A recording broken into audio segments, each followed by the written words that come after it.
you definitely don't get into the field of education and behavioral health for the big bucks, right? This is something for me that's just so close to my heart. I loved helping people and making a difference, no matter how big or small that was. That filled my bucket. It filled my bucket a lot. So I love being able to continue to do that. I'm like such a mission-driven person. I have to see it in motion. Where I'm at today, our school refusal program is here, and I have kids. We did an expert panel on Friday. It was so cool to get to see one of our students speak about the impact of the program. I love being able to still have that opportunity, and I get to do it every day, which is really cool. Everybody needs something, so wait lists are significant, and not enough people are entering the field of behavioral health and education either right now. It's just not happening. It's those little moments that I think I'm like, wow, we are making a difference, and I do hear my community. There's a lot of competitors in this space of behavioral health, but we shouldn't be competing with each other. It should be an opportunity to collaborate together.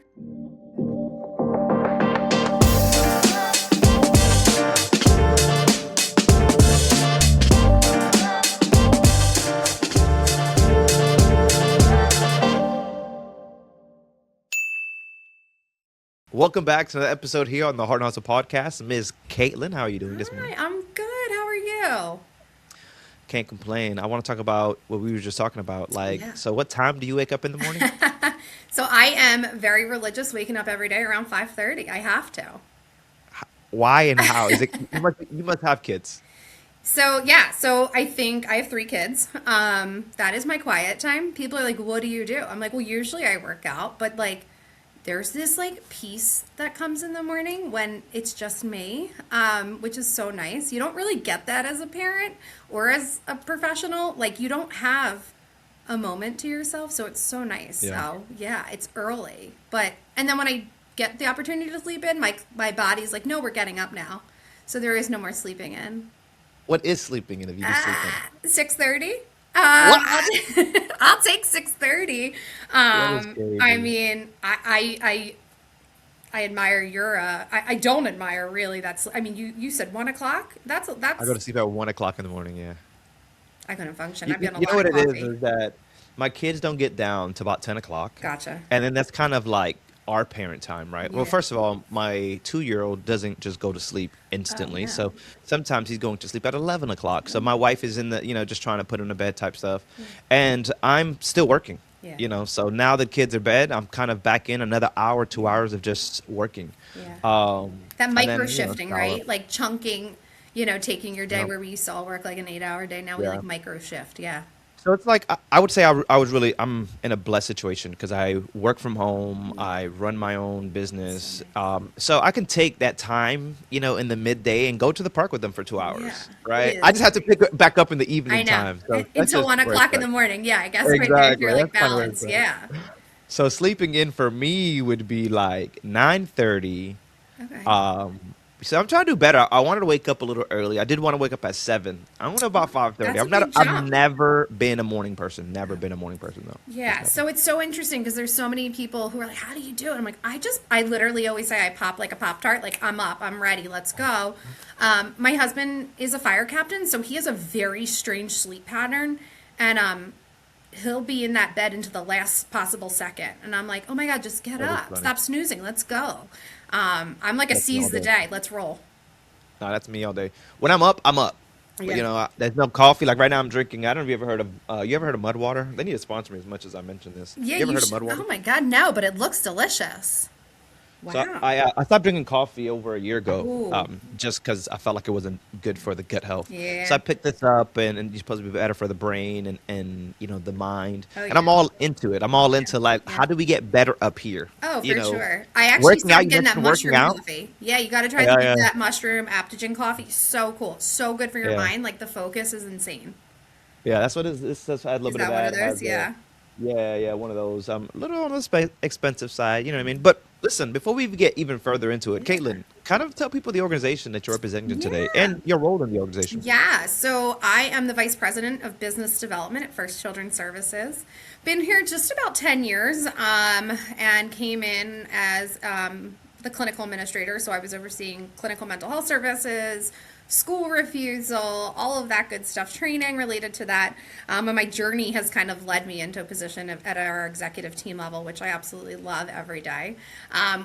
Our organization is in New Jersey and Pennsylvania right now, hoping to expand in the near future. And we serve youth and families in pediatric behavioral health. So autism, mental health, children with multiple disabilities. We own and operate a couple of private schools in New Jersey. We have our autism clinics. Like, we really run this really large continuum along what we call educational empowerment. So supporting our kids, whether it's a 3-year-old with autism who's learning how to be around friends, or it's our 21-year-olds that are kind of aging out, or maybe a 10th grader who's really struggling to get to school every day because of some pretty significant mental health issues. So we really focus on that educational empowerment world. And of course, people that are watching want to know why. Why, out of all the things you could possibly be doing, why is this the space you get into? Yeah, so it's interesting, and I know we've talked about it. I mean, you definitely don't get into the field of education and behavioral health for the big bucks, right? This is something for me that's just so close to my heart. I've always been in the helping field, whether it was working at summer camp or babysitting. And when it was time to put the big girl shoes on, it's like, what do you got to do? What do you want to do? And I pursued my master's in clinical mental health, and just found that I loved helping people and making a difference, no matter how big or small that was. That filled my bucket. It filled my bucket a lot. So I love being able to continue to do that, 10 plus years in now.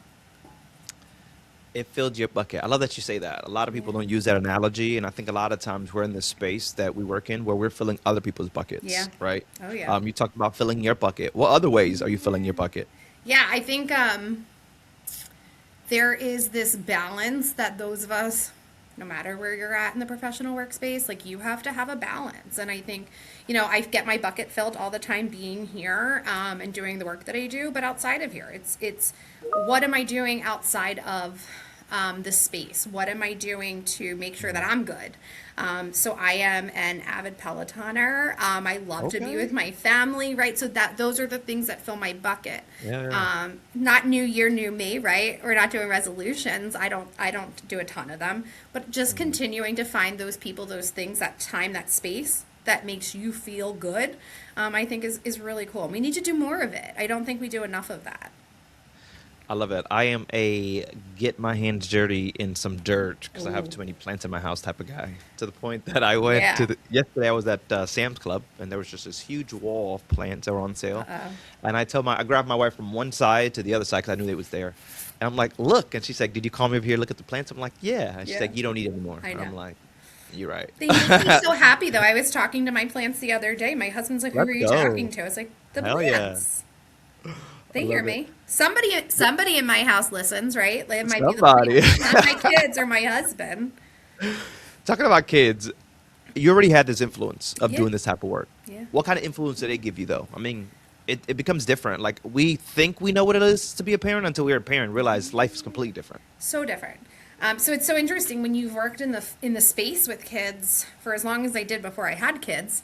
I thought I kind of knew it all. I thought I had it down. Like, oh, this is going to be a piece of cake. And then my son was born. I was like, oh, I actually don't think I know as much as I thought I did. And still to this day, I'm learning something every day. So I tell parents all the time, like, pay attention to your kids. They're the most fascinating human beings. Like, they change every day. Like, something new, something different, and it keeps us on our toes as parents. And it's interesting too, because once I got into the work that I did, and I shared this with you, like, I have a personal connection to adoption, and my journey in the clinical mental health field was so interesting because I had accidentally fell into a job as an adoption counselor. I didn't know what I was doing. I went to Rutgers, I got this amazing certification, and come to find out a few years later, our family was personally impacted by adoption. So it's so interesting as a parent what you learn, what's innately within you as a biological parent, what's within you as a caretaker, whether it's biological or not. It's just being a parent is a really unique space. So I have my boys, and then my daughter shows up, and then I really had something to learn. So now I have a three-nager, and it's different. It's different. My boys versus it is different raising the two different groups of kids. Mine's just turned 5, Ooh. and we took her to, it was like Pamper Palace or something like that for her 5th Ah. birthday. where they do her fingernails, her toenails, they Oh give her a yeah. facial, they did her makeup. So believe the whole time she's sitting there just giddy, just like, oh my God, I love being pampered, Dad. Yeah. I love being pampered. Oh my And God. it is, you see that just the little things that change. Today, she decided she was going to take initiative, is what she said. Oh, And she was going to get dressed on her own for the day, you're like, thank and you. she was going to surprise mom because mom was always fighting with her to go get dressed. So Always. it is just cool to just see that these kids, they're very, very smart. And it is the time that we spend with them. And as you mentioned, some just don't have the ability to spend time with biological mom and Yeah. dad. Yeah. But they're still out in this world. They still have mom and dad similar to me. I didn't have dad, I would say, but my aunt was my mom, Yeah. and something you mentioned earlier, people were afraid or still are actually afraid, or I wouldn't say afraid. I just don't know what the actual feeling may be for them, but to say that they're adopted. Mm-hmm. And before we started, we were kind of in that um, conversation. I remember being a kid and thinking to myself as a young kid that I hated, okay, hated and disliked Yeah. both when my sister said, "Oh, this is my adopted brother," Mm. and it's like, Yeah. why can't I just be your brother? Like, or at least just call me your cousin. I Why know. gotta, I know. But as I That grew label. older, Yeah. yeah, yeah, and I just think because I don't know that we're educated enough at a young age to really talk about it. And no one has a conversation with me, Yeah. right? I just knew I was adopted, but that's all I knew. Yeah. And as I grow older, I'm so bold now that I wear a shirt that says adopted across the chest because Adopted. I think that we should not have the stigma that it's a bad thing. No. Ideally, I looked at it as second chance in life. I see what some of my brothers and sisters are Exactly. in life, and I was just thankful that someone cared enough and loved me enough Yeah. to have four kids at ages 28 and say, "Hey, I'll take in three more." Yeah. Amazing. Right? I Amazing. don't think that we share those stories enough. What are some of the stigmas that you see out there in this world? I think there's a Yeah. lot of stigmas. Oh, it's nonstop. And I tell people all the time, I mean, now we're in 2026, right? You would expect Mhm. stigma to go away because we've talked about it for so long. I mean, on the adoption side, when I was working with kids and families, I was working with a lot of families that experienced infertility, that just all they wanted Mm, to do was have this family. And there was yeah. this almost like scarlet letter that existed that like, I can't say that I adopted these kids. And I'm like, that is your story. You can tell whatever you want to tell. When I work with older kids, I'm like, they're like, what do I tell people where I came from? I'm like, you could tell them that a dragon dropped you off on this stair, that the stork dropped you off here. You don't have to tell them anything. And Yeah. I think it's a really hard conversation. And I think it kind of goes into just the stigma of general mental health and overall, because I think a lot of people are afraid to say, I'm not okay today. I'm not feeling myself. We're starting to come out of, I'm in New Jersey, so we don't have a ton of sun in this time of year. Seasonal affective disorder is so real, sad. The Yeah. sad season is here. It is okay to be like, I'm just really down today. I'm not feeling it. We talk about it when we're sick. Why are we not saying, today's not a good day for me, I'm a little anxious? That's okay. Yeah. You shouldn't be afraid. If the Heart and Hustle podcast has ever sparked any idea or made you think differently, do us a favor. Make sure to guys share this, post it on LinkedIn, or even text that nonprofit friend that you just have. Whatever works, this is what keeps the conversation going and allows us to just grow this community together. Seriously, we appreciate you. You just kind of mentioned how seasons Yeah. change mindsets. And to me, I thought it was just very like whatever. Because my best friend moved to Boston, and Yeah. she would say like, "Yo, when it's cold out here, Oh, people are just so mad. I But when know. it's summer, oh my God, Everybody's like, everybody's." woo! Yeah. It's a Yeah. true thing, right? The Yeah. mind is so important. Hmm. Can we talk about that? Like, Yeah. how important is it not just to you, but to the people that you serve? Yeah, it's I think it's really important that, the seasonality of it is one thing, and I think it's really important for us as parents and as providers to be aware of how we're feeling, checking in with ourselves. I always tell people, right, when we're on an airplane, that oxygen mask drops down, and they say to you explicitly, put that Yeah. mask on you first. Don't help somebody else until that's on.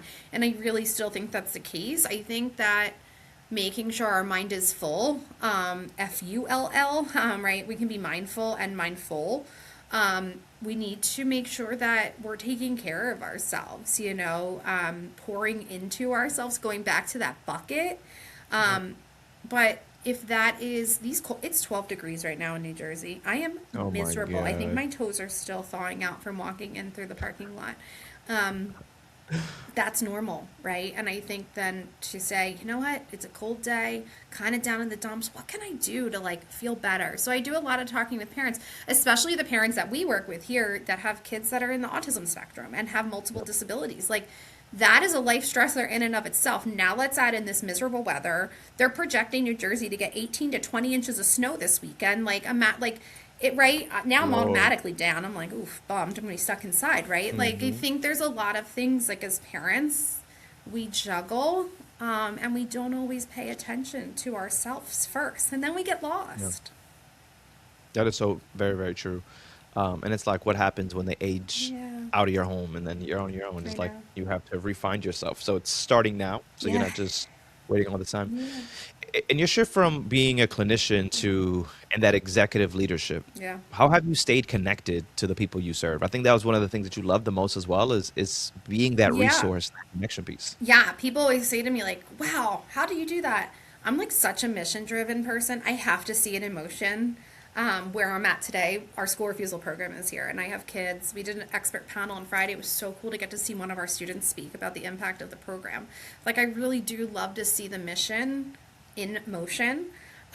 It was a weird jump, I won't lie, to go from, just like a clinical position, delivering Yep. services, making sure there's efficacy in what we're doing, to now being like the strategy person, to be the big picture thinker, to make sure we're developing and delivering on growth. And I just had a conversation with our COO last week. It's like an imposter syndrome. You start to be like, am I good at I went to school for something. I got Yep. my 4,500 hours on my license or something. I didn't train for this. What am I doing here?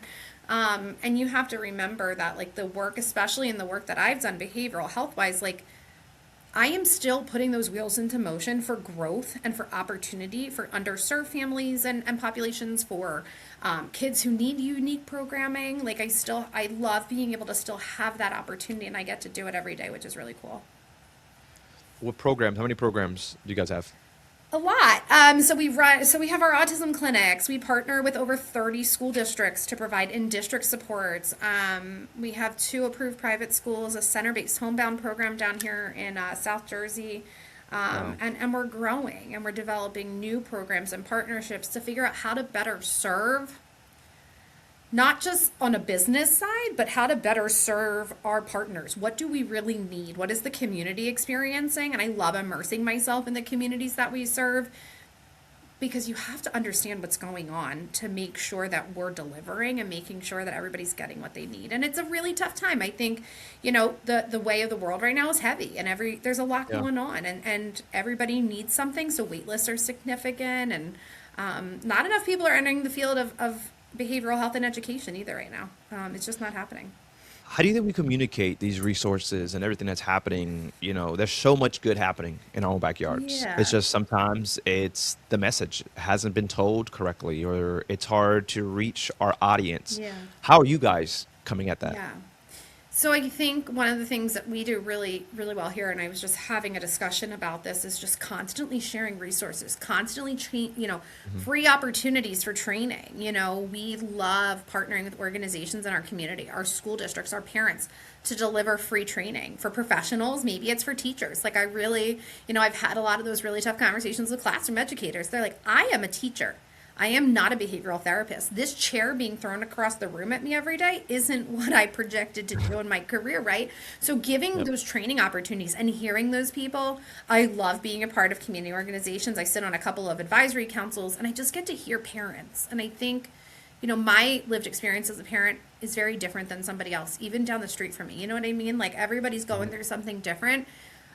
We're about to launch a new program called Bridge, which is going to serve students with level 2 and 3 autism diagnoses, Mhm. and figure out how to get them back into school successfully. And it's so exciting because I was able to have a family that I had met kind of Mhm. help mold and impact me to be able to do that. I was able to take a site that we had open and do something really cool. And now the student's back in a building after 2 years of not being in a program. So it's those little moments that I think I'm like, wow, we are making a difference. And I do hear my community.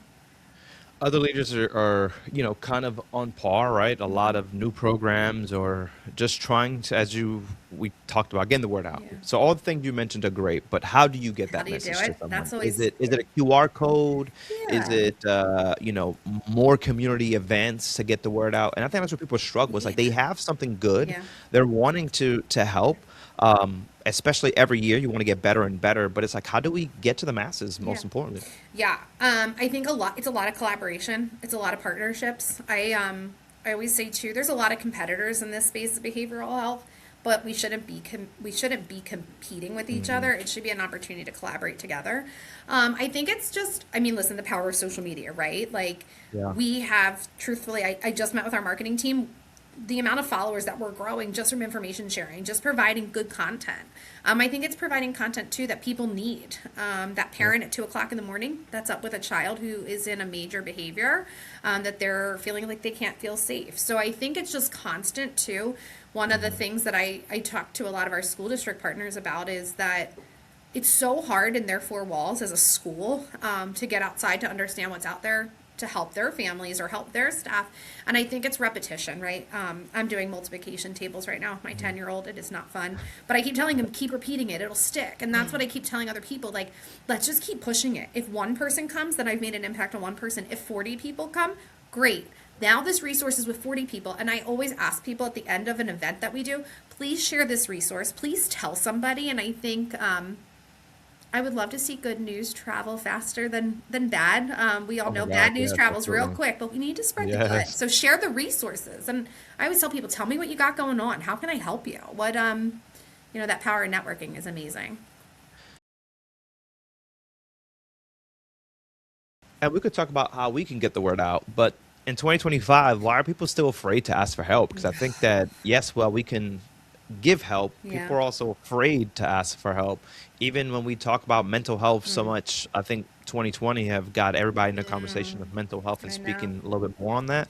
I still think that there's also what I was speaking to another leader, and he was talking about OCD. Oh, People don't really understand no. OCD. They think they do, and they'll No. say they have OCD, and it's like, do you really understand what OCD is? Yeah. And it's that we're saying things and we don't really know what they mean. Yeah. So I think there's also that education gap Yeah. between that. What's your thoughts on that? Why people are so afraid to ask for help? You know what's interesting? I think we all have a love-hate relationship with COVID. I am Hmm. glad we are so far removed from it at this point, but what I really do appreciate is during that time we shed a lot of light on mental health, because so Yeah. many people were struggling with the isolation. So many people were struggling with the separation, from people. We need people to be okay. We need to be with other people. So I do look at that as like have been an opportunity to say mental health is real. This is what's Hmm. happening, and we're definitely opening up those doors. I think that people are afraid to ask for help because they're going to feel weak. Well, what if somebody knows that I asked for help? What if somebody knows? I tell people all the time, call your employee assistance program, your EAP. That is there for you. It's anonymous. I'm not going to call and be like, hey, who called this week? Which one of our employees are struggling? We got to let them go. That's not, that's crazy. And if that's what we're doing, then that's probably not a place you want to be in. If somebody's going to judge Correct. you for that, then come on, this isn't the place to be. And I do think that I just think people are afraid. I really truly believe that there's still this fear, and that goes back to stigma. Why are we afraid to ask for help? Isn't that like a good thing? I think that's such an accountability factor to be Yeah. like, I'm not okay today. I need help. Thank you. It's Yep. not. Yep. Yeah. So what is the message to those people that are kind of keeping it in the dark? And Yeah. what advice do you give them if they're terrified or of change or just terrified of messing things up? Yeah. I always find it interesting when I talk to somebody who struggled for a really long time with complicated mental health issues or depression. And it is so easy to just constantly walk around with that black cloud because that's what I know. I Right. know that this is how it feels, and I'm afraid to feel the other side of it. There is this apprehension, there's this fear of like, well, I don't understand the good. I don't understand good feelings. And I want people to know that after that black cloud goes away and the rain clears, like there is good on the other side. It's not going to Mhm. be easy. And I think, you know, false hope is out there. People are like, oh, I could get a quick fix. This isn't a quick fix. This could be a Yep. lifelong journey. And I think it's really important that people check in with themselves and know, I used to struggle with this and I'm starting to feel some of those things come back. That's okay. That shows progress. That shows, that's a big deal. So I encourage people to try to get out of that black cloud and see what's on the other side. Just dip your toe over a little bit. Just let's see what's on the other side. And to what you said a little earlier, it is the imposter syndrome. When you sit here and you start to say those things in your mind, Yeah. when in reality you have what it takes. Yeah. It's just, as you mentioned, do it, right? Just do it. Leap of faith, as they may Yeah. say. Yeah. Take risk. Yeah. A lot Scary. of times we just live so comfortable. And if you realize that, man, how do I change? Is you have to get uncomfortable. And Yeah. sometimes it's doing the complete opposite of what you're doing, for sure. So yeah, definitely hit it And on the head. it's even, coaching or helping the kids with something. Like I tell my kids, like, this isn't going to come to you instantly. This is going to be hard. And you're going to Yeah. fail and you're going to fall off your bike and you're going to get back up and we're going to try it again. We're not going to run inside and hide. I mean, that's not helping ourselves. And I truly believe that if somebody, it's easy for people to get stuck in that negative place. Like, this isn't going to work. I'm never going to feel better. This is how it is. Well, right. That is going to require some support. And there's so much help out there now that people have readily. I listen. Don't ask ChatGPT I was to about to ask, diagnose maybe you. with AI Listen, on this. listen. People do, and maybe that's a start. But don't obviously take that as like clinical Yeah. judgment. But go on, these telehealth apps and just jump on with somebody and talk about it. Give them 5 minutes, just see how it feels. It's a process, though. It's a process. It's a process to progress, really. Yeah, literally when you said ChatGPT, my next question was around AI. Like, Yeah. where does AI kind of live in all this? Because I think you mentioned resource, you Yeah. mentioned, you know, do some research. Yeah. Like, Yeah. let's be honest, ChatGPT gives you instant It research. does. While I'm not saying that it's what we go to and it should be the final Yeah. answer, but as you mentioned, it does give us a start. And It I've does. actually seen people say that, which is crazy. Our youth are now more versus Yeah. seeing telehealth. They will go with ChatGPT, Yeah. you know. Um, but then on the other end of this, and I don't know if this is happening with you guys, here in Central Florida, they do not allow ChatGPT in schools.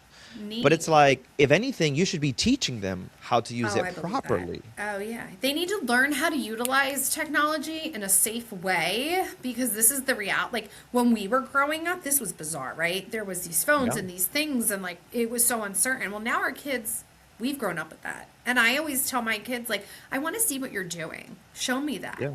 I Yeah. love when my boys tell me this, like, crazy fact that's absolutely bizarre. I'm like, where did you hear that? They're like, YouTube. I'm like, let me tell you something. It's probably not real. Right? Like the reality versus like the truth. Like, do you Yeah. guys really think that's real? I call my kids fact detectors. I'm like, go figure it out. Like, is that real? Do you think that dinosaurs are back on Earth right now? Do you think that they're here with us? Because AI generated a video and it looks like there's a dinosaur down the street. Man, it's so good, yeah. It is great. I think AI is a great tool. Listen, I'd be lying if I said I didn't use it every day as an executive level professional, but I think that one of the coolest things that you can do is ask AI, hey, I'm really struggling with anxiety. Are there any providers in my area? I tell Yep. people all the time, if you're going to do it, it's like a Google search. I'm, a 35-year-old man. I'm looking for support. I struggle with this. They could probably help you find somebody quicker than you Googling and searching and going through that. So Yep. if you use it right, it can be really powerful. Yeah, no, I agree. Yeah. What's one thing you wish someone told you about mission-driven leadership, right, before Yeah. you even stepped into it? Because I think there's a lot to learn there as well when you get into this space. Oh, yeah. I definitely, I think I don't, you get into this with these rose-colored glasses that you're going to make such an impact and everything's going to be great and it's all going to be roses. And it's not. And I think that, entering the space of behavioral health and education, I wish somebody told me that there's going to be really hard days. There's going to be really crappy days, and things aren't always going to go well, and your clients are going to have regressions, and parents are going to yell at you. That maybe you didn't do a well enough job in their opinion, and I wish that and I talk to young staff about that too. Like, get ready, buckle up. It's going to be a ride. It's going to be a great ride. It's going to be a great ride, but it's not always going to be easy and it's not going to be smooth. It might be bumpy. So I do wish that there was a little bit more realisticness up front. I think what we do here is really fascinating in our interviews, and I love when I get to listen to them. Like, we talk to, oh yeah, you like to work with kids? You like to work with kids with autism? That's awesome. I think that's great. do you mind getting hit, kicked, spit on, punched? And like some staff are like, no. And I'm like, well, working Not for with you. our kids in the Yeah. autism spectrum, that is something you may have to handle. So I think that I wish that someone told me that. You know, the really tough days are going to be really tough. Don't leave. I tell people all the time, don't leave this field. If you have this passion for this, don't disappear tomorrow. Give it a shot. Work it out. Find a buddy. I love peer buddies. You know, go talk to somebody else who's been through it. And I'll leave you with this blind question. Put you in the hot seat really quick. What's one belief about your work or life that you once held strongly? And this could be, you know, through life experience that have completely changed your mind about. That's an interesting question. I love a blind question. You know what? I think that when I entered the workforce, I truly thought I could only do well at one thing. I only thought I could be a really good mom, and maybe I'd be a mediocre employee to somebody. And then when I had, you know, then I kind of thought, well, maybe I'm just gonna be a really good corporate boss girl, and I'll be a mediocre mom. And I think that is totally the furthest thing from the truth. We can do both well as parents and professionals, and there's a way to do it. So I kind of blew myself, like I busted my myth, Yeah. and I think that's really important to find a balance. And it's the imposter syndrome, right? It just starts talking to us really loud, and you Yeah. just have to figure out how do you quiet that Yeah. noise. At 5:30 in the morning, that's how. At 5:30. Hey, that's it. That could You definitely be gotta it. quiet down some I yeah. love that. That is. Yeah. That's when you quiet the noise. Caitlin, where can people find more information about what you guys are doing? Yeah, so they can definitely visit our website, firstchildrenservices.com. Hit us up on socials too. Love to see different stories and hear from different families, whether impacted by our work or the amazing work that's happening in behavioral health. I'm on LinkedIn. I love connecting with other Let's professionals go. outside of our space too. I think it's so cool when we can network and meet other people working in the same space. There's power in numbers. You're right. Well, Caitlin, I appreciate your time. Yeah. Guys, if you guys are still watching, make sure that you guys do like, subscribe, and comment. I'm Efrain. This is Caitlin. We'll catch you guys on the Thank next you so episode. much. You're welcome. Latest.